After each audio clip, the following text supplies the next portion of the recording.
Hi everyone, welcome to Watches with Dennis. Today we are going to dive into 4 watch brands that, despite their quality, don't always get the appreciation that they deserve. Whether it's because they are overshadowed by more mainstream names or their appeal is more niche, these brands offer incredible craftsmanship, innovation, and value that is sometimes overlooked. The 4 brands we'll cover today will be Breguet, Citizen, Zenith, and Parmigiani Fleurier. I have hands-on experience with all 4 of these brands, and based off the public reaction I've seen to them, I feel all of them meet the underappreciated threshold. Let's start with Breguet. Despite being one of the oldest and most historically significant brands in watchmaking, they definitely lack the cachet of a Holy Trinity brand. In fact, I think even JLC is more appreciated, and JLC is an honorable mention for this list. Obviously, those watch enthusiasts into history will be appreciative of the inventions of Abraham Louis Breguet, as those remain a touchstone to modern mechanical watchmaking. Their watches, such as the Breguet Classique line, are true masterpieces with distinctive features like signature Breguet hands, guilloche dials, and incredible movement finishing. So why does Breguet remain underappreciated? Bluntly, I think Swatch Group is mismanaging the brand. They have poor advertising, and their sports watch lines have certain design decisions that modern collectors struggle with. And while their dress watches remain classical and refined, that is just not a very popular watch category today. As such, you tend to see Breguet models significantly discounted on the secondhand market and outside of essentially all hype discussion. Second on my list of underappreciated watches is Citizen. Now, I'm sure most of you are familiar with the brand, but I'd argue they don't get the recognition that they deserve as a serious watchmaker. Citizen is often thought of as an affordable, mass-market brand, and they do make a lot of accessible watches. For starters, their EcoDrive technology, which uses light to power the watch, was a real innovation in the world of quartz movements and remains a key convenience factor for many Citizen models. But if you want something perhaps more special, you could check out Citizen's The Citizen line or their Chronomaster models, which offer incredible precision and are finished at a level that rivals many Swiss luxury brands and rivals Grand Seiko. So why is Citizen underappreciated? I think they have remained heavily reliant on quartz technology, and while they have been pivoting more and more into mechanical pieces, including affordable mechanical pieces, this is in comparison to Seiko, which, while being an early quartz pioneer itself, has gained a lot of traction with watch enthusiasts because Seiko provides a vast array of mechanical watches at a variety of price points. Citizen has largely sat out of that market, at least in the United States. So Citizen has a lot of ground that they need to make up for at that end of the market. In terms of higher-end watches, I think Citizen has the same struggle that Grand Seiko did, especially when Grand Seiko was a subsidiary under Seiko proper, and that is that the name has an association with being on the affordable or even arguably cheap side of things. So the expensive models suffer.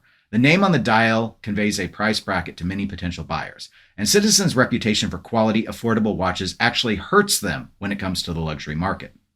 Zenith is my third underappreciated brand. If you're a fan of chronographs, you've surely heard of the El Primero movement. It's one of the most famous automatic chronograph movements in the world. But despite this, Zenith is often overshadowed by other brands like Rolex and Omega, even though Zenith has contributed so much to the watchmaking industry, including to historic Rolex Daytona models.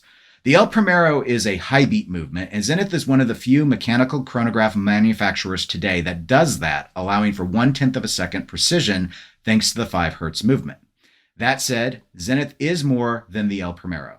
Zenith's Defy collection, for example, is a great example of how the brand is pushing boundaries and not just farming the vintage catalog. Zenith has a rich history, but their modern watches are just as exciting. So, why do I think Zenith remains underappreciated?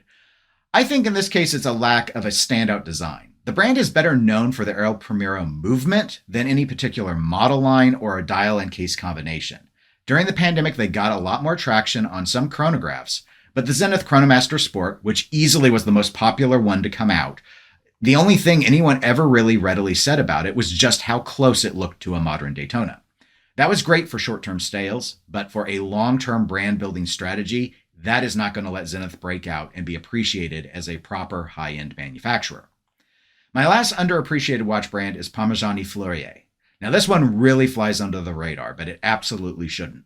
Founded in 1996 by master watchmaker Michel Parmigiani, the brand is known for its incredible craftsmanship, particularly in finishing and in attention to detail. Parmigiani's designs, like the Tonda collection, are seen as understated, particularly the current models.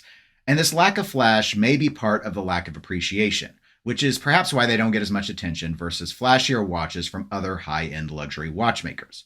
But make no mistake, these are some of the finest watches you can buy. If you favor a more avant-garde style, then you really need to look at Parmigiani's older models, even the same model lines, such as the Tonda, because while the refinement remains, historically there were a lot more unique dial configurations in play. The understated approach of Parmigiani is a much more modern invention. Parmigiani's underappreciation also stems from some additional factors. One, the brand is relatively young. We already noted that it was founded in 1996, and thus this brand does not appeal to those who are drawn to brand history. Two, it is a smaller production company, and a lot of people just never actually get hands-on experience with the watches. Three, the MSRP on all of the models that I'm aware of at this point is very high.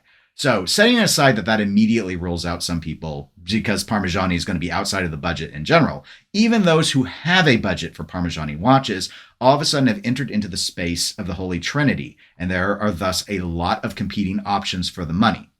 And four, while they found some attention with complications, again, thinking of the Tonda line where they have some GMT models now, they have a Rattrapante that's gotten a lot of attention from watch media, nothing has really reached the status of a hype piece, and thus overall demand for Parmigiani Fleurier remains low. So there you have it, 4 brands that don't always get the love that they deserve. Let me know in the comments which of these brands you think is the most underappreciated. I didn't actually put them in rank order. I just chose 4 that I thought were really underappreciated.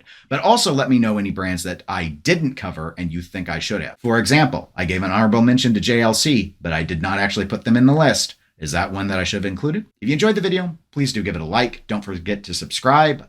Thank you so much for watching. I will talk to you all on the next one.